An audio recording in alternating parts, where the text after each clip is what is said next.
No budget? No problem. You can still use VFX to tell your stories if you're smart about it. Mark Stolaroff, founder of No Budget Film School, spills his secrets on this episode of VFX for Indies.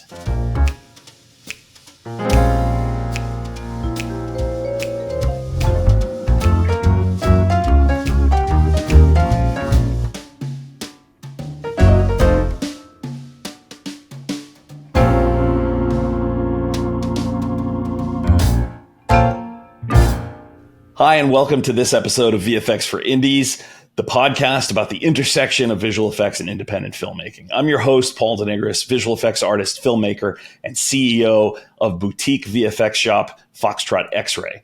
Joining with me today is Mark Stolaroff, a prolific indie producer who is more than comfortable with using visual effects and with whom I have collaborated a number of times. Mark is also the founder of something called No Budget Film School, which I will let him tell you all about in a few moments. So welcome to the podcast, Mark.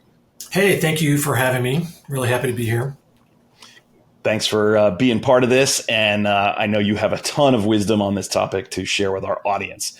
So before we dive into visual effects and your experience with it, why don't you just tell us who you are and what you've done and give us kind of like the elevator pitch career highlights of Mark Stolaroff. Okay, well, I'm at a disadvantage because I'm old and my career's long and it needs to be a bigger elevator than maybe some of your younger guests. But it's a tall building. So let me just see. I can make this short. So I'm from Texas. I went to college in the mid '80s and was interested in film, but that was so long ago. There wasn't like a path for people who were interested in film and who lived in Texas. I mean, it was like, do you want to be Spielberg? And you're like, well, how can I be Spielberg? There wasn't an independent filmmaking movement at the time, really, that started in the early 90s, that kind of thing. So I was a business major at the University of Texas, but they did have a really good undergraduate film program that I snuck into and was, I guess kind of like a double major, made films on film on 60 millimeter and edited, with a razor blade on reversal 60 millimeter and realized I really do love this and I wanted to direct and make movies. But again, there wasn't really a pathway. So when I left Texas, I was in investment banking for 2 years as investment banking analyst in New York. And then I came back to Houston after that program was over. And just, as random as you could be, I started a theater with an old friend of mine that I grew up with, a live theater, and did that for 5 years and produced live theater, what I would call DIY, low budget theater. I didn't know anything about theater really. And we had our own space and it was really a great time. But all that time I really wanted to do film. And for some reason, this idea of like DIY, do it yourself filmmaking was always my passion for whatever reason. It was in college and it was as we were doing this theater. And I grew up on like Saturday Night Live, and there's just something about that kind of, let's go, do a show and let's don't raise money and do all that kind of stuff. Was always in my things, in my back, and just as part of my composition. So eventually in 1994, I left Houston. I went to Los Angeles to become a director of no budget, films. And I say no budget now because at that point in 94, that movement had started with Slackers and Clerks and El Mariachi. There was a model now for making films with very little money. And I remember I saw Clerks in the beginning of 94 at the Houston Film Festival, World Fest. And I went, that's what I'm going to do. I'm going to make Clerks. And I had $30,000 saved up, something like that anyway, which is what they spent. And I thought, I'm going to go to LA and I'm going to make a movie. And so I came out to LA. I worked at Corman starting out. A friend of mine was running the studio at Corman. He was in my fraternity back at Texas. And so I started as a PA and I worked my way up to like eventually in the AD department as, second AD, first AD, not really first AD on a big Corman movie, but started doing that kind of work. And I wasn't really making my own film. I was kind of realizing how hard it was to kind of do that. And then in 1997, as I was kind of trying to figure out what I really wanted to be doing, there was a company created called Next Wave Films that a gentleman named Peter Broderick created It was announced at South by Southwest that year, and IFC Films was financing this company. And I read about it, and I thought, oh my God, this is what I want to do. I want to work for this guy, because it was the whole mission of this company was to look at all the no budget films that were being made at the time and pick the best ones, and then give them finishing funds and provide other support to bring these films out into the world. And I thought, this is even though I wanted to make those films, I have a kind of a producer mindset. I guess. And I thought, I just want to be involved with this. And so I sent Peter my resume, and he hired me, and it was all off to the races. So for 6 years, I worked at this company called Next Wave Films. We got involved in some really terrific films by some filmmakers that maybe you've heard of. There was a guy named Chris, what was his last name? Chris Nolan, that we got involved with on his film Following. We gave finishing funds to that film, and I worked with Chris for several years on that movie. Joe Carnahan was a filmmaker we got involved with, you may have heard of. Amir Bar-Lev, who's a documentary filmmaker who's very prolific. We ended up getting involved in like 13 films. We produced 3 films from the beginning. Took 7 films to Sundance, 5 films to Toronto. All those films, most of those films, almost all of them got theatrical release. And I did that from 1997 to 2002. It was a great experience. It was a great job. I couldn't ask for something better in the world of independent film, because I was getting a paycheck and also working with really exciting filmmakers who were kind of willing their movies into existence, like David Gordon Green and people like that at the time. I mean, I knew all those people, whether we got involved with their films or not. And then the Next Wave closed, and when it closed, I became an independent producer. And the only kind of producing I knew how to do really was no budget filmmaking. And so I set off to kind of make my own no budget films as a producer. I did 5 movies with a gentleman named Henry Burial. We started shooting our first one in 2004, which is a film called True Love. And the last film we did together was called DriverX, which I'll definitely talk about.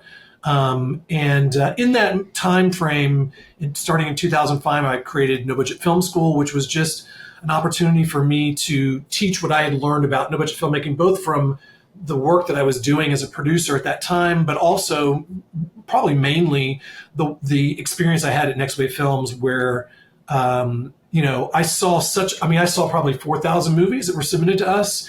And then when you look at 4,000 movies and you pick very few of them, it trains your mind and like, what's important here? It's often the things that you don't think about. It's not production value. It's not shooting on 35 millimeter. It's not the things that some people think it is. And there's a lot of lessons you get from, speaking to all those filmmakers over the years, working closely with some really talented ones.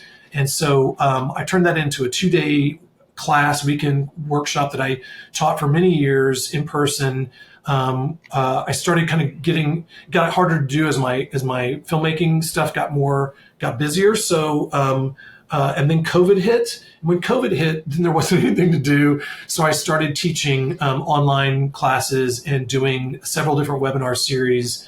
Had this thing called No Budget Confidential, where I interviewed, much like you're doing with me, I interviewed filmmakers, and we talked about, usually just one movie and broke that movie down. I did several of those. I had this thing called the Guest Expert Series. I have something called No Budget Film Club. But anyway, I was doing a lot of that with COVID. And then when COVID kind of let up, I haven't really done that in about a year. I haven't done one of those because I've been busy with kind of the movies I'm working on right now. And I should also mention I'm in North Carolina right now. I live in Los Angeles, but I've been spending a lot of the last year here in North Carolina helping take care of my 93-year-old mother. So the value of the benefit of having a flexible job like being a film producer. So I go back to LA when I need to, and I work remotely here in North Carolina now a lot. So that's my story. That was most of the time we have. Like I said, it was a tall building, long elevator ride. But you're a good man, Mark, taking care of your mom. You're a good son. So that's very sweet. A friend of mine, I think, was turned down by Next Wave Films. There were a lot of people. Let's see. His name was Paul Denegris. Oh, no, really? That guy. He was terrible. Yes. Which film did you submit to us? Did we talk about I don't even. I kid. I don't even remember if I submitted, but the name certainly seems familiar, and I probably did because I was a no budget filmmaker at that time. I made a feature film called The Falls. Original title was American Falls. Got renamed The Falls. It's weird how certain titles. I mean, I have no memory anymore, but no budget. Titles that were people that submitted films to us. I remember a lot of them. I mean, maybe I won't remember the film, but I'll remember the title or something. Maybe one aspect of the film. I mean, there were a lot of people that we could have done David Gordon Green's George Washington. We were really close to doing that, but we didn't. We didn't do Justin Lin's Good Luck Tomorrow, which was kind of a mistake.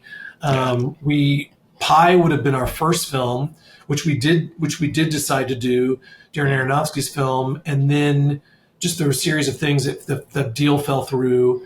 Blair Witch Project, same thing. We were negotiating to do that film, and then that kind of fell through.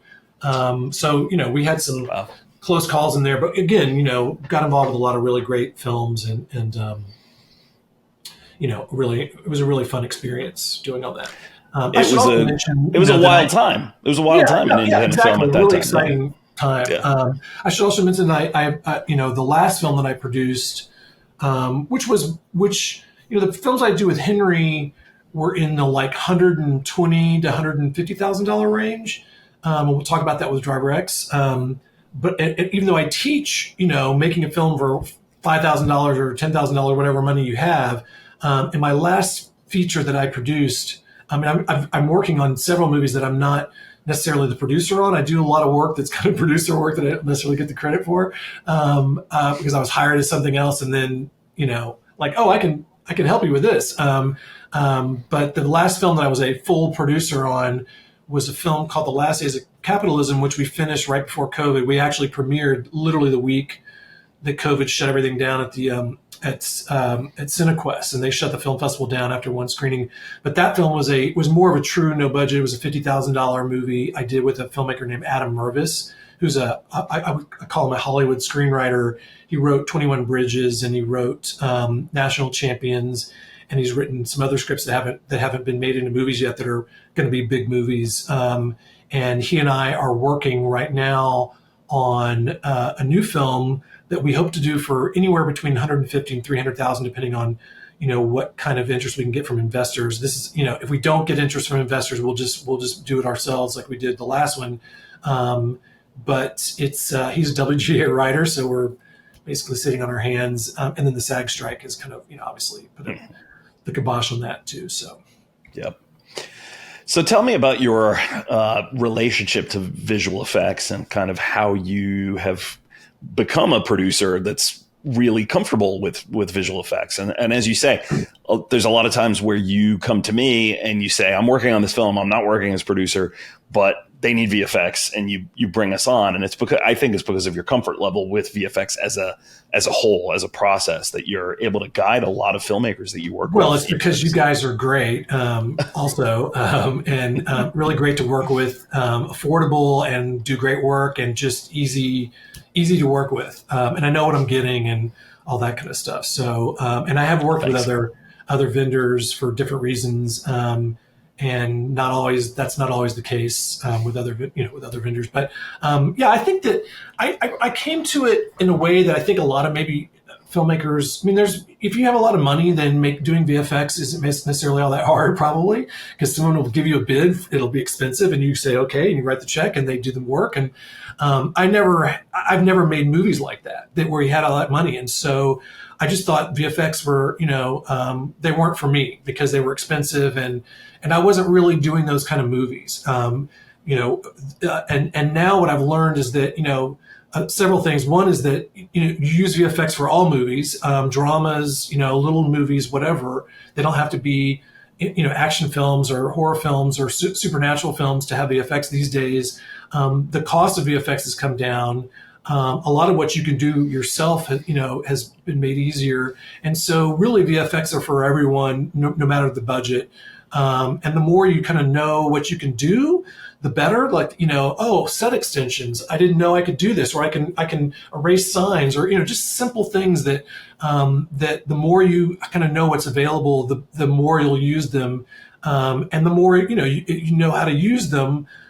Which is something I'm still learning how to do. The less expensive they'll be, the better the result will be, because you're not making mistakes when you're shooting. So I'll just start that kind of really answering that question with my first experience doing no budget, doing VFX.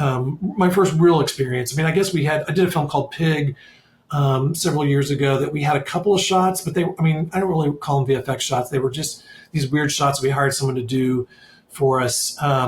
But when I made this film called DriverX, which was about an Uber driver, he was technically he was working for a company called DriverX, not Uber, but he was essentially an Uber driver. Welcome to DriverX. You're able to go online whenever you want and find people who need rides. What else is this? DriverX, I'm employed. Where to? I already input the address. Oh. Drop us off on the corner here. Your DriverX rating is so low. Really? You should get some waters. How'd it go? Any weirdos? No. Call 911. Do not call 911. You make a living doing this?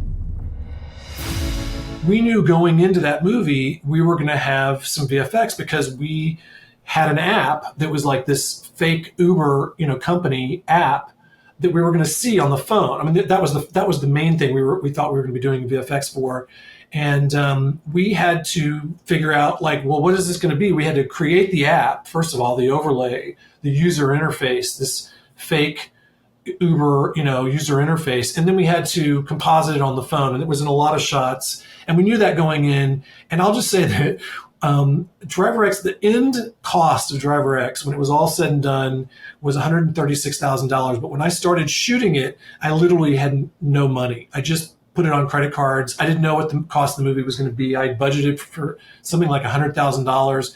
And when I budgeted it, I had zero money budgeted for VFX, even though we knew we were going to do it. It was just like, well, we're going to shoot this movie, and then we're going to figure that out later, and I'll find someone who'll do it for free for me, and whatever. That's always kind of the mentality with a lot of these movies.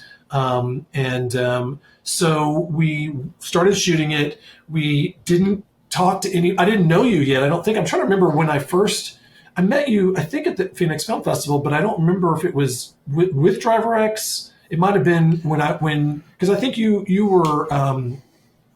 You introduced the movie, right? And you knew some people that I know. Is that the first time we met? It might have been.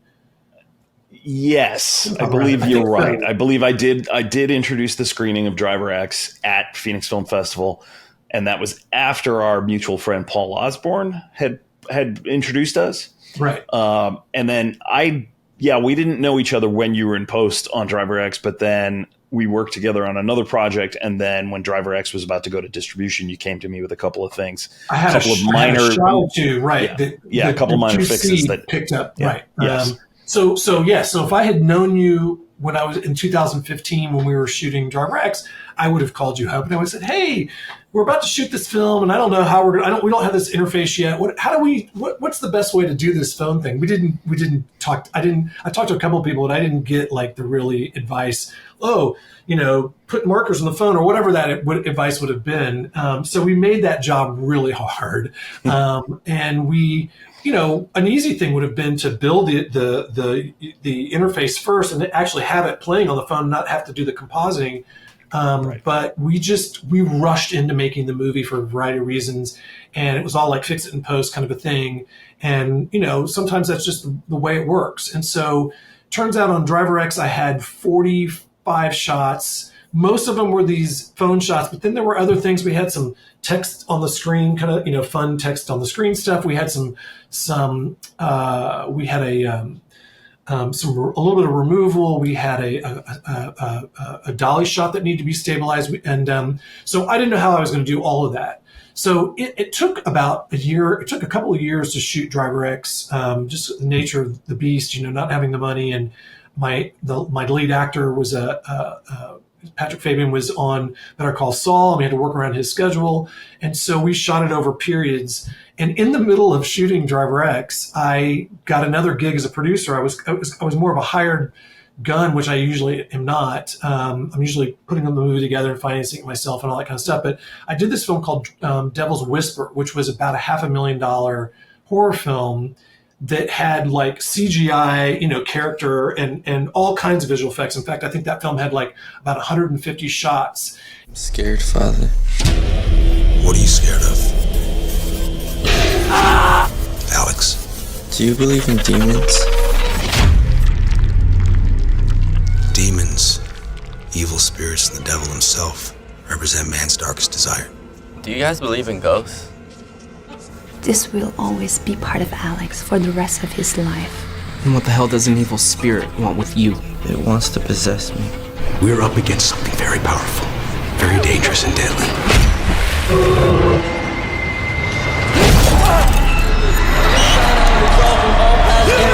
And, so this was really my introduction. While we were in post on DriverX, I was, given money and people that knew what they were doing around me to make a bigger movie. And we had a VFX supervisor on the set because we had to deal with a CGI character that hadn't been invented yet. And we had all kinds of practical effects and visual effects on that movie. And the editor of that movie was very experienced and well-versed in this. He was an assistant editor on big Hollywood movies. And so, when it came time to do the visual effects, he was the kind of visual effects producer, I guess you would say. And he put together this big spreadsheet with, all the different things you would have on the spreadsheet. And he had a visual effects guy back in Germany. He was from Germany. He had this young kid who did all of our work for barely, anything, who was pretty great. Again, created this kind of CGI characters. And so when I started really digging into the work on DriverX, I just went and looked at his spreadsheet and like, oh, this is how you do it. And I kind of did that myself. I created a spreadsheet. I put together a reel like we had done. It was all new to me, the reel is going to be, I'm going to put all those shots without the visual effects. I'm going to give them a number, and the number is going to be on the spreadsheet. And here's the frame to frame, each shot on this reel, and I can show it to people and get, they know what we're doing now. There's all these like things that I didn't know how to do. And so the funny story that's about how we do the visual effects on DriverX is that I had called a few people. I'd gotten a bid. I think one bid was like $40,000. Someone else gave me a bid that was like $10,000, and I had literally zero money. I couldn't do $10,000, and so we were trying to figure it out. Somebody who'd taken my class said, "I can do this for you," and I'm like, for free. And I'm like, "Oh, really?" And you just go, "Okay." And so he started creating the app for me for free. And we worked really closely together on this app and how it would do it and what it would look like. And then once we started building, each of these, pages, like the metadata for the phone, like what time of the day it was and how much battery charge, all this kind of stuff. We were like, because there were these close-up shots and it was like very particular, and what part of town were we in and all this stuff. And so we still didn't really know how we were going to composite it.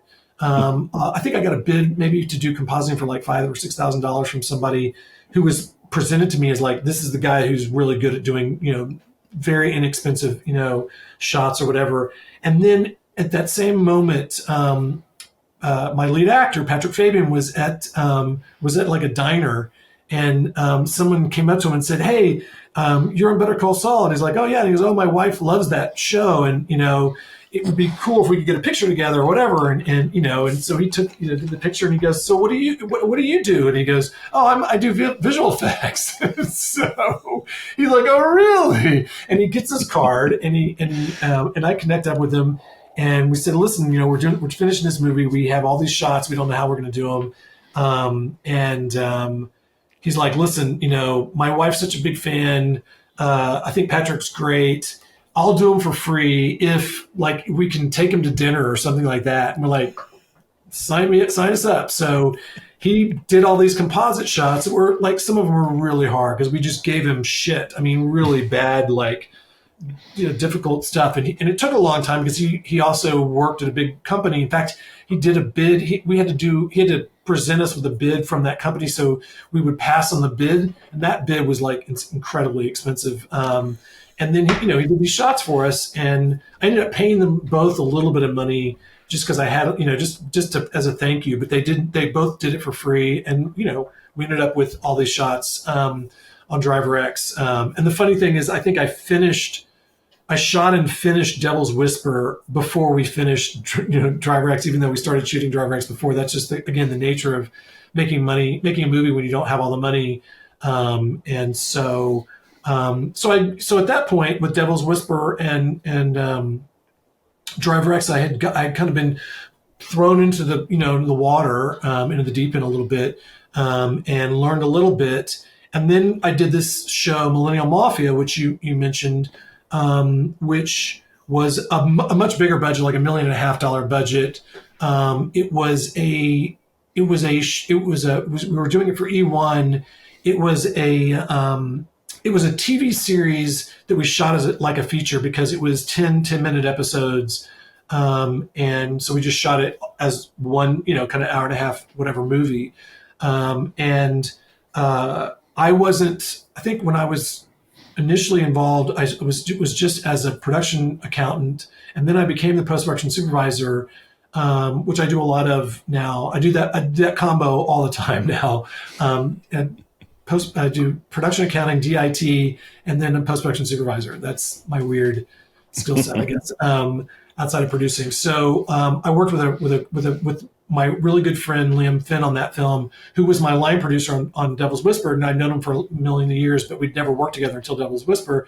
And then he hired me to be the production accountant and then eventually the post-production supervisor. But on that film, we'd already made the deal on who was going to do all our posts, which was this one company we were editing there, and they were doing all the VFX shots. And there were probably 130 or 100 or so shots in that show that we knew from the beginning. And a lot of them were just dumb. I mean, a lot of like texting and iPad screens, and you're like, can't we just do the texting live? Like we knew what we were going to say. I mean, just shoot just shoot it. I don't, stuff like that is expensive and hard to get it to look right, and no reason to do it. So my advice for anything on a computer screen or iPad or iPhone is just do it live if you can do it. I mean, it just saves. It's easy and it just takes a little bit of extra time, maybe prepping to have it figured out.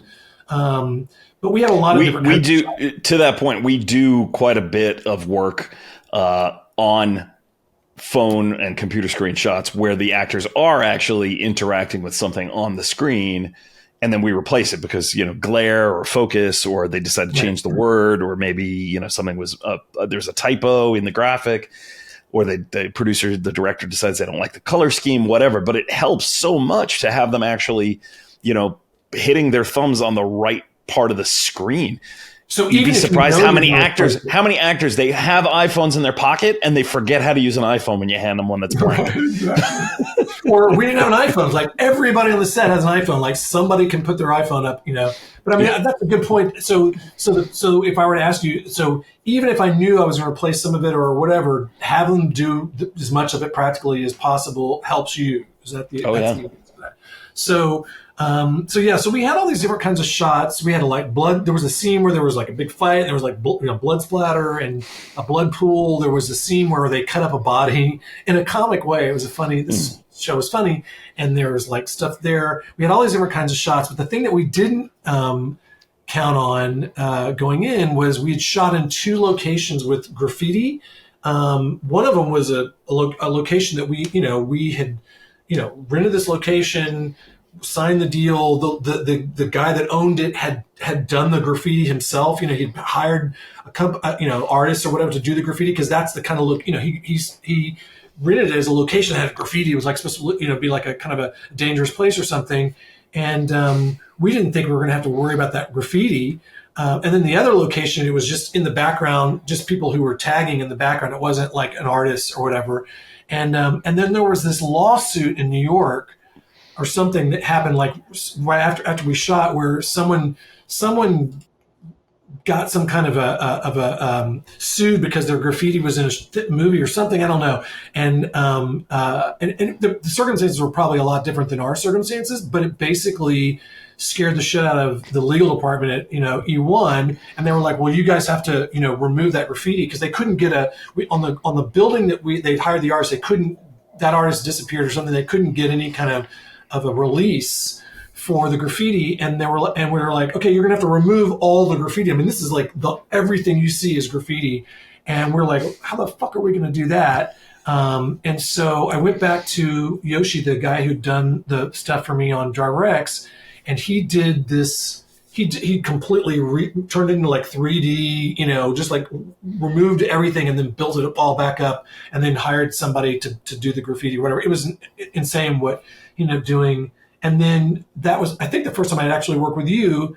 There were maybe some other shots, but we hired you to do the graffiti removal on the other scene, which there were several shots. And when I started seeing like your work and how much it cost, I was like, God, I wish I could have used you for this whole movie, because it was just the company that we ended up doing most of these shots with was just so expensive and not as easy to work with. And but again, we'd already made that deal before we went into the production. So then after that, I think is when it's like, okay, well, you're my go-to guy when I'm doing visual effects. And you did, let's see, what did I do after that? Well, I contacted you for Last Days of Capitalism because I thought we might do some visual effects, but we were able to do the things practically. So I don't think we had any visual effects on that movie. I'm still bitter about that. Yeah. Well, we had a safe. We had to create a floor safe in this hotel we were shooting in, had marble floors. And I'm in Las Vegas, and I'm driving to Home Depots and getting marble trying to match the marble. And I am not crafty at all. And I built this contraption with this marble and some wood and some hinges to make it look like we were opening up a floor safe. And we thought we would have to clean that up or whatever. And it, just the way we shot it or whatever, it looked pretty real. It worked out. So we just faked it. But then, doing this film that I just finished, it's about to come out, and I know you've spoken to the director, so you probably talked a lot with him about the visual effects on this movie. But I did this film called Kill Her. Dark Sky Films is releasing it. This was a low budget, more money than I had to make DriverX, but not very much money at all. I don't think we're talking about the budget, but it was not a lot of money. And we had money budgeted for VFX, but it was just the way I usually do a budget, where you go, how about this number? It wasn't based on, we did an estimate and we figured out how many shots we're going to have and it should cost this. We're just like, we have about this much money. Can we get this done? So on that one, the director he's done visual effects. He does a lot of music videos, and it's just something he likes to do. And so there were shots that, and the good news about that, there were shots that he knew exactly how to do, that he performed himself. And then there were shots where he was like, I don't think I can probably pull this off, but he knew how to shoot those things so that they could be done relatively easy or whatever. I mean, you're always going to have something that that's not kind of optimal in terms of, you're handing it over to the VFX company. You're like, sorry, we just couldn't give you something better than this. And then, you guys do your magic. But on that film, we had like 80 to 100 shots. Robin did maybe 20 shots, and you did like 70 shots or something, or 80 shots. I don't remember. But similar thing where I'm putting together the spreadsheet for this, putting together a reel. Maybe the big difference is I had money to do the VFX pulls that my post house called Different by Design, who I always work with on everything, did the VFX pulls. But on these other movies, like on DriverX, certainly we did our own VFX pulls. I mean, whether we did it right or not, I guess we did. But that's, it's not impossible to do that, but it's something that we just had to do ourselves. But the last couple of movies I've done, we've had the money for, well, we thought we had the money, and then the VFX pulls ended up being way more expensive than you know, because you have more VFX shots usually than you kind of budget initially. But on this one, they did that. So they uploaded those plates to you guys. You guys, you know, went at it. We worked out a deal. We're like, you know, this is what we have. Can you do it? We think we can do it. We organized the shots by priority because we knew we probably couldn't get them all done by you. And some of them, I felt like if we didn't do the shot at all, it wouldn't be the end of the world. The director thought, well, it'll be nice because I can kind of see this. I'm like, no one's going to see that. Or maybe he would give it a shot. But there were high priority shots that he knew he couldn't do, that those are the first ones you guys tackled. And it turned out that you guys pretty much did pretty much every shot on that list. There were a couple that we just decided no one's going to notice this. There was some removal that would have been hard. And I never notice it. You know, we've screened the film in festivals and no one ever sees this thing that we were going to maybe remove. And then I think Robin maybe did a shot or two that he thought he could do, but you did pretty much all the other shots. And there were a variety of shots. There was blood splatter, there was removal, there was that great shot where the guy gets shot in his down jacket and it was a little bit of blood splatter, but the feathers went, you know, came off the down jacket, which I really liked. We didn't even tell you to do that, and I really liked that one. But there was a variety of things, and you know, if you're making a horror film like this one, you're probably going to be doing visual effects. You know, you'll have practical effects. We had practical blood work, and some of that you just enhanced, you know, and some of it we didn't have any blood, you know, practical blood work at all. And we just added, we tried to be subtle, you know, somewhat subtle with some of it. It wasn't a real heavy duty blood, you know, movie or whatever. But a good example of just, you know, and once you commit to like, well, we're going to have visual effects. Then you start looking around like, oh, it'd be nice if we could fix this and fix that. There was a stabilization shot we gave you guys that it was a dolly shot that just had a little bit of a bump in it that would have been nice to not have the bump. And you're like, oh, we can do that, you know, for this little bit of money. And so you fix things like that if you can. And that's just the nature of films now. You know, I think on any budget level is start out at the beginning thinking about, you know, look at your script and what you're going to have to spend money on, and start thinking about like, can I do this with the visual effects and will it be cheaper than doing it practically? Whether that's like a killing, stabbing or punching or bruises or whatever, or if it's a location, you know, modifying the background of the location or something like that. Always, you know, the film that I'm hoping to shoot, you know, soon, it's set in it's a drama. It's set in Silver Lake, and we have a house that we want to use that's not in Silver Lake, but if you look out the window, it kind of looks like Silver Lake, but we want to have a shot where we see the lake, you know, and I'll be calling you about that when we start to figure out exactly what those shots are, because we'll probably do a green screen and we'll have to figure out if we can make this, you know, work, but we'll put something behind the window and, you know, whatever the best way to do that and to light that and have this like shot of Silver Lake outside the window that we want it to look, you know, real. We'll be contacting you and talking to you about how the best way to do that. And then there's some shots with some seagulls that we will probably, some of it we'll use stock footage and some of it we'll probably have to it might be just completely CGI kind of seagull work or whatever, subtle stuff. But so you'll get that call. But again, you know, this is one of those things where, you know, as we're planning it, we sit down and we'll really start to think about what are these are the VFX shots. Let's do a budget on those before we start making this movie and do it right.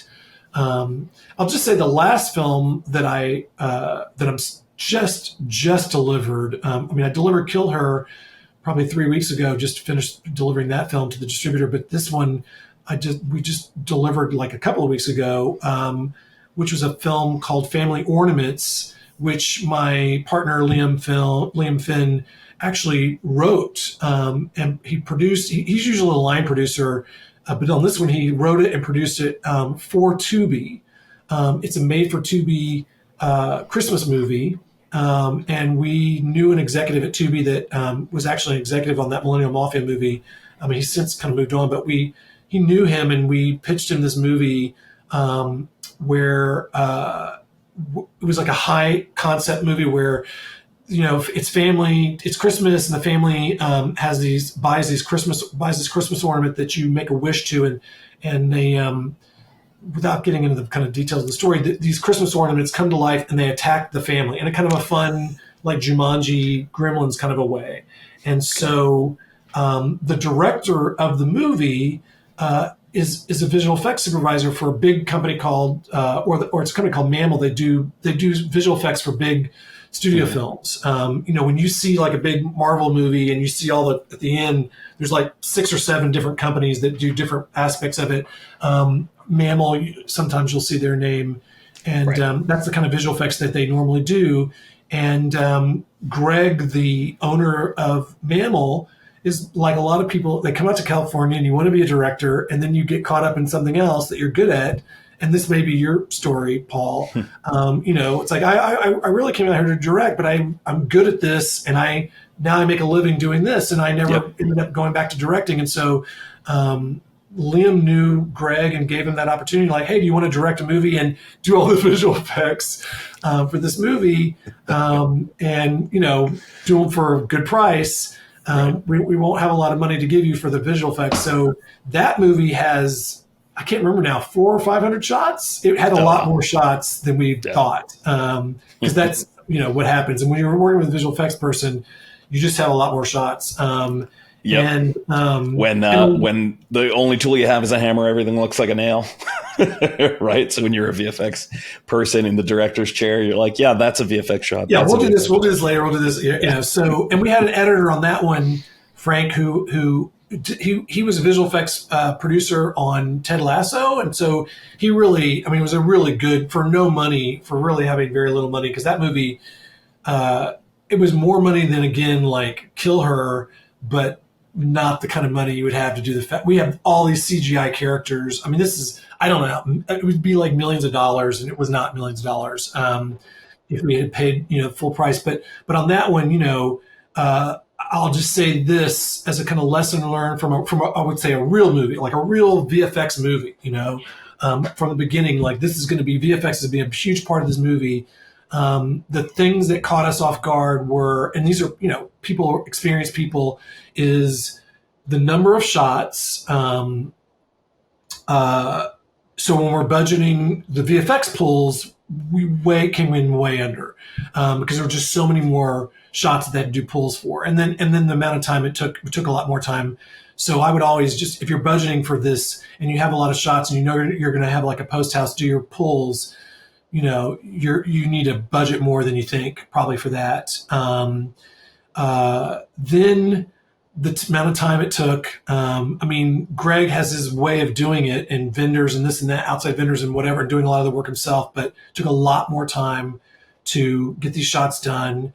And again, these aren't simple composite shots. These are creating characters, and you're editing while you're creating those characters. And so it's a kind of going back and forth. You can't really lock your picture until you've gotten a certain amount of the way there with the character work that you're creating, so that you can go, okay, this is what that character is doing. Okay, now we can lock this shot. We know, and even then, I think we had to pull the lock once or twice, which makes it hard to get everything else done. You can't do your sound. You can't really start doing color correction, things like this, when you're still your picture's unlocked. So time was another issue. But and then it's just more in the conform. Shots are coming in. They're not coming all in at one time. And when you can do your conform all in one sitting, or over several days, but in one sitting, the conform, if you're having a post house do your conform, that'll be less expensive. But when you're doing stuff here and there over a period of time, it just costs more to do the conform. You're just going to add a lot of hours to that. And we had a deadline, and we started getting the situation where it's this countdown. We still have 10 shots that we're waiting on. And we're coloring around those shots, and then we're getting a few shots in, conforming those, and then maybe we're doing a little bit of color on that, just so that, as they come in, we're coloring as we go. That stuff, again, you can do it that way, but it's a little bit more expensive. But I'm really proud of the movie. I mean, it'll be coming out on Tubi November 23rd. For those of you who like, it's not a Hallmark Christmas movie. It's definitely not that kind of a movie. But and I'm not saying it's for a lot of your viewers or followers, but if you want to get in that Christmas spirit, but in a more deranged kind of a way, you might enjoy the movie. So there's some really great effects. I mean, we talked to you about doing some things on that as well that we ended up not needing to do. But Greg did a good job on creating these characters and stuff. So as I would expect, Mammal would. For sure. They do great work. But you guys, I've never asked you to do CGI. You guys you've done that kind of work, right? On stuff. Yeah, we've done that. We're doing more of it. Okay, but your experience on this movie, remind me of the name again? The Family Ornament, Family Ornaments. The Family Ornaments, okay. Just Family Ornaments. Bigger budget than you are used to working with, but still some of the same themes, right? Everything's more costly. Everything takes longer. Right?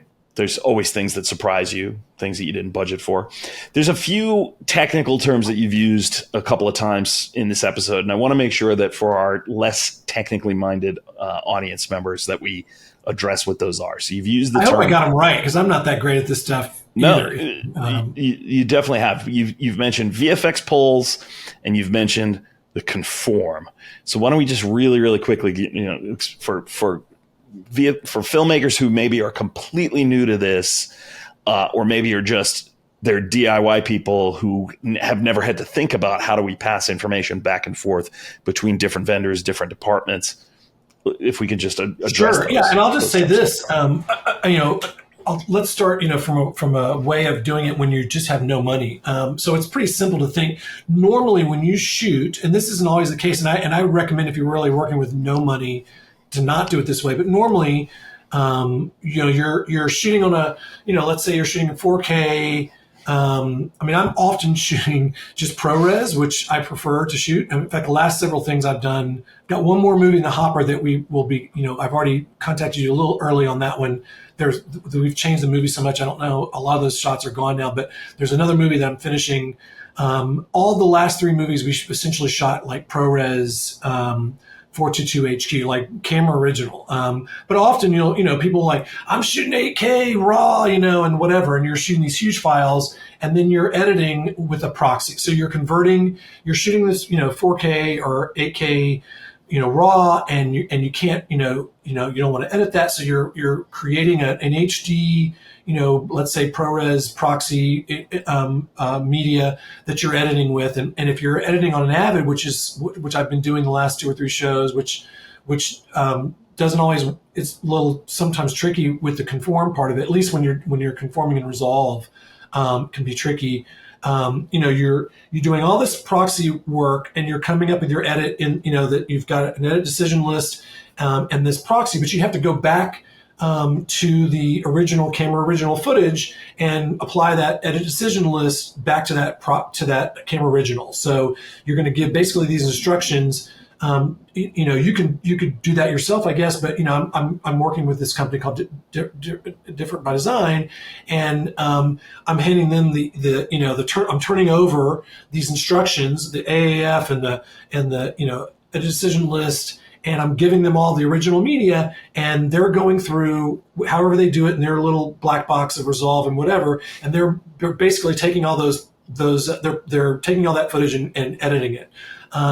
When you do so they're rebuilding the timeline in 8K or whatever your original media was. In Resolve, and at least at that company in Resolve. So sure. But you have these visual effects shots. So the visual effects shots you're going to often do in your camera original. And so before you can even get to, putting those shots in, you have to go back to that camera original and pull those shots and give them to the VFX company, who's then going to do them. Likely they're going to be doing them, keeping them in 8K, maybe not, but, and then they're going to have to send them back. So you guys are in Arizona, we're in Los Angeles. That's an upload and upload to a in both these last movies. Well, certainly with Kill Her, this was fortunately not a huge files. These were 4K. I think 422. I think we convinced them. It wasn't that these files aren't huge, but they're fairly big files. They get uploaded to the cloud. You guys pull them down. You do the work. You upload them back up to the cloud. They pull them down and they cut them back. They cut them in the movie, which is what we call the conform. Right, when they're cutting stuff back into the movie is what we call the conform. Right. So I just want, and I don't want to go too much deeper down the technical rabbit hole, but I do want the audience to take note. Mark is an exception among producers. Okay, many producers that I interact with don't necessarily have the mastery of all these technical terms like Mark does. Okay, a lot of producers, they are more on the creative or the money side, and they rely on other people for technical, right? Which is fine. That's why technical people like me are in the business, right? Because we provide that service. But Mark's an exception because he is coming from the no budget DIY world. He's had to learn a lot of this stuff, and that's kind of what makes Mark an ideal client. Because the more technical stuff that he understands and the more technical stuff he takes care of on his end means we can just get right to creative work. Okay. I'm not having to do a lot of that technical stuff. The files are coming to me ready to be worked on, right? Some clients, they need a little more assistance, and that, sort of eats into the creative time and budget. A lot of times when we have clients who need more of that technical assistance, it increases the amount of time that we have to spend. It increases the cost for them. So it's a good lesson to indie producers, indie directors. Learn the technical side of things because it really, really will benefit you in the long run in your ability to communicate with your technical crew. It doesn't mean you need to know. Yeah, it doesn't mean you need to know every bell and whistle, every button on the camera. It doesn't mean you need to know every step of the VFX process. But the more you understand, the more well-versed you are, the more you can facilitate that for the vendors that you're hiring, the more streamlined and the more economical it can be throughout the process. I'll just say this. I mean, I'm not a super technical person. This is not impossible stuff to learn. It's much easier to learn when you have no money and you just have to do it, which is how and I don't know that much. I mean, I've worked with people. I'm lucky enough to work with editors most of the time who are really good at this stuff. So like Frank on Family Ornaments, this job, I mean, I wasn't the VFX producer on this one because Frank knew how to do it, and it was really the nomenclature and the amount of like stuff he was doing. I mean, it was over my head. I mean, if I had to learn it because if I needed to, I would have been able to do it, and I could kind of figure it out because I've done it a little bit, on these other movies. But that was a really difficult job, and Frank handled that. On Kill Her. Also working with an editor who does assistant editing on bigger movies, who really knew how to do all this stuff and could help organize it. And what I was able to do, because Chris, the editor of that movie, I can't let him. I try to do as much as I can, take as much off of his plate. So he's just editing, and he's not getting paid very much. So the more I understand these shots and what we're trying to do with these shots, the more I can be even though I'm not a producer on Kill Her, technically, I was providing that kind of perspective as a producer of, I don't think we need to do this because I knew every shot. And in fact, on that one, even though he was doing, the spreadsheets and stuff, I think I took that over at some point. But anyway, I did the reel. I went in and put that reel together. So I knew those shots really well. And I mean, I know Final Cut Pro a little bit, and so I could, create a reel. And I could look at every single shot and go, do we really need to do this? Because they were telling me like, we need to do this, we need to do this, we need to do this, and some of them were like, I don't think we need to do. So I think I took that. That's what it was. I created that reel and I created that spreadsheet, and I was the one making those priorities. Like, I don't think this is a 3. If we don't have the money, we can't get to this.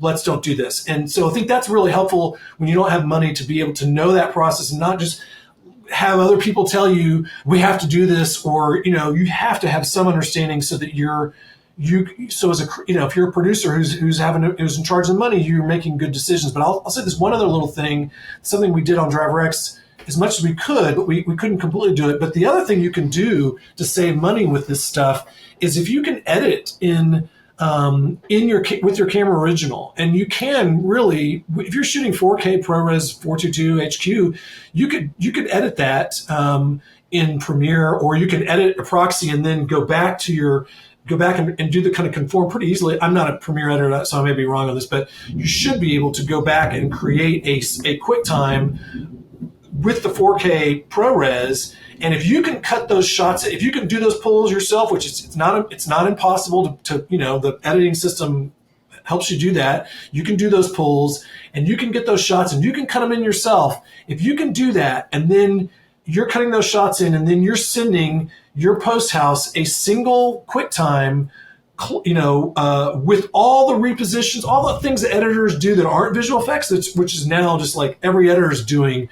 Repositions and speed changes and split edits and all kinds of stuff. Every editor is like doing all this like stuff now. Some of those sometimes those things become visual effects shots because the Avid or whatever can't be reproduced. But if you can do all of that in your Premiere timeline or Final Cut Pro, and then just send that to your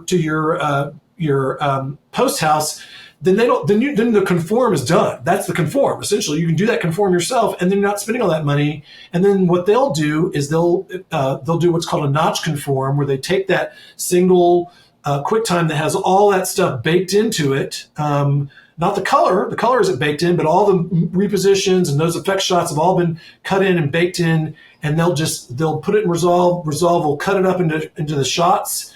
And then you can do your color correction in Resolve and no conform. And we did a lot of that with DriverX because we didn't have the money, but then we still had to wait on shots. So it was a little bit of like, some of that was baked in. All the repositions and all that stuff were baked in. It was really the VFX shots that came, some of them that came later, that we had to cut in and do, and then pay money to do the conform. But if you really don't have any money, you can do this stuff yourself. If you're not shooting, raw and all this like kind of stuff. I mean, I never see the need for it. I mean, people, I'm sure there's going to be somebody who'll tell me differently, but I've made a lot of movies. I've watched them on huge screens, in the biggest theaters, with audiences, and, in 2K, in HD, essentially, even though we shot on, in 4K. And they look pretty good to me. No one's complaining. So I'm not a big believer in unless there's a real reason for a particular project or something, shooting, with RAW or whatever. So.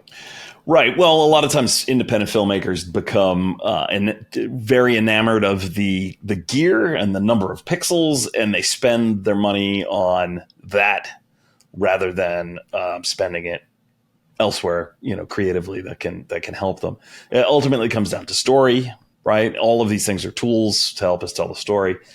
And just hearing you talk about how much of the technical side of things you've incorporated into your workflow, it reminds me of a quote from Robert Rodriguez, who again is, contemporary with the filmmakers that you mentioned earlier, like Kevin Smith and Darren Aronofsky. He said, if you're just creative, you will always rely on technical people to help you execute your vision. But if you're creative and technical, you're unstoppable. And I think every independent filmmaker needs to have that balance, right, of creative and technical. Again, you don't have to master everything, right? You don't have to know every single thing there is to know about every technical aspect. But a little knowledge goes a long way in terms of your ability to communicate with your team, because ultimately that's what you're doing as an independent filmmaker, director, right? A director's job is to communicate. It's to communicate your intent with your team. It's to communicate your vision to the audience. It's to communicate your goals in terms of the narrative with your actors, with your, it's all about communication.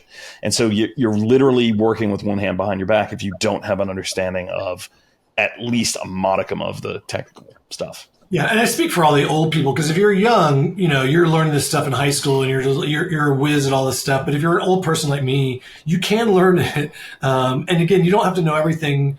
There just shouldn't be big mysteries. There shouldn't be these black boxes.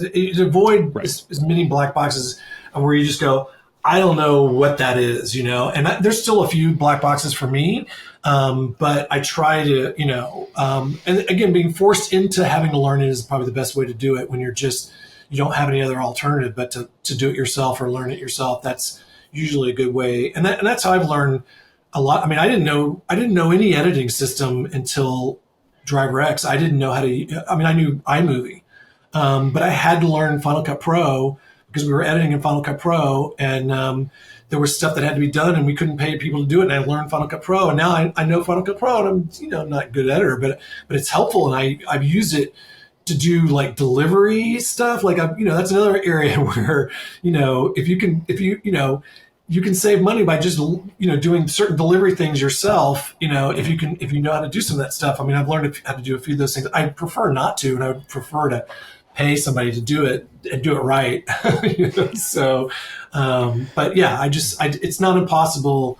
And there's a lot of YouTube videos that'll help you along the way, or Ripple training or whatever it is that can help you along the way learn that stuff. So YouTube can be the best film school in the world, right? If you know how to search and you know where to look and you watch reputable people who share their knowledge. You and I did not have YouTube growing up and right. coming up in the film industry. We had to teach ourselves and learn on the job and learn from our coworkers and our friends and all of that. And the next generation of independent filmmakers, they have no excuse for not learning a lot of this tech stuff and being able to really tackle it in a DIY way, but also knowing the limitations of their ability and knowing when to call in a colorist, knowing when to call in a sound person, knowing when to call in a cinematographer, knowing when to call in a visual effects person. You almost you don't know what you don't know, right? So learning a little bit about all of these different trades can really, really help you as an independent filmmaker. Yeah. I mean, another thing I just always recommend when I'm teaching my classes for filmmakers is to make shorts. Don't spend a lot of money on shorts, but think of shorts as just like your film school, and shoot with whatever camera you have and whatever. But if you want to do a feature that has like visual effects in it, go make something with whatever camera that applies some of those same kind of visual effects with your friends or whatever, that maybe no one needs to even see. But you can put a little bit more into it, but don't spend a lot of money on it. But use it as like kind of a way to practice, as a proof of concept, proof of talent, or whatever. And there's nothing. It's so easy to do that now with whatever, with an iPhone or whatever, even. But I'm sure you've got some kind of a camera. And you can kind of practice these kind of techniques or whatever. If someone like Paul has told you, well, this is kind of how we would do that shot. Like there are these shots on Kill Her that they're standard, like this is how you do that kind of a shot. We're running over someone's head. There's a way to do that. Everybody kind of knows how to do that, or everybody that knows how to do it knows how to do that. It's not like we invented some new type of visual effects shot. I don't know how to do that, but Robin and his editor and his DP, they've done that stuff before because they've worked together on music videos, so they knew how to set that shot up and do it right. And Robin can do that visual effect himself, and I mean that's something that if I were a filmmaker, I would love to just play around. Because I don't know how to do some of those shots. I mean, I didn't pay attention enough. I was doing accounting or whatever on that movie. And I would love to go, how did we do that? And I can go back and look at the, shots and stuff and see, oh, we did this. And here's where the visual effects shot, came in, and just play with that, myself. If I was going to do that for real, for myself as a director or whatever, I would love to just, goof around and it'd be fun to do that, and if you know a little bit about, what a little editing, software, you can do a lot of that stuff yourself. So yeah, to some degree. Yeah. Well, that's a great place to put a pin in this conversation. Thanks so much for your time and your expertise and your wisdom, Mark. I'm sure that the audience will really appreciate everything that you've shared today. Thank you, Paul. It's been my pleasure to be here. Great. If people want to follow you on social media or reach out to you, with a project, maybe, how can they find you? I've become terrible on social media now. Like, I barely ever on it. My handle on Twitter or whatever it's called now is Stolaroff, at Stolaroff. I think it's at Stolaroff on Facebook as well. NoBudgetFilmSchool.com is the website, but that's kind of a dead website now. I mean, it's still up there, but I can't even really edit it anymore. I've been wanting to redo that website for 1,000 years, and I just haven't been able to do it. But if you do happen to bump into, go on No Budget Film School, and you subscribe, there is, if I start doing these webinars again, almost all of them are free. I was really proud of the stuff I was doing during COVID.